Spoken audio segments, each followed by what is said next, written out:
Hi, I'm Kurumi and this is kurumicooks. This video shows you how to make kelp stock. Please give me a thumbs up and subscribe to my channel. This stock is the most basic Japanese stock and is suitable for vegetarians and vegans. Here are the ingredients. 10 grams of dried kelp, cut into 10 cm strips, and 500 ml of water. Wipe the kelp with a wet paper towel.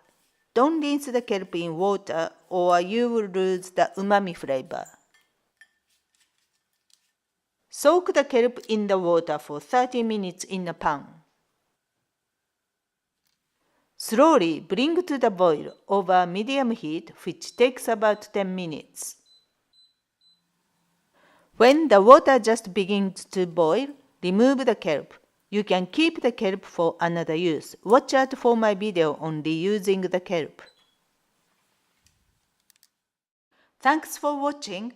Here are the ingredients and the how-to for the recipe.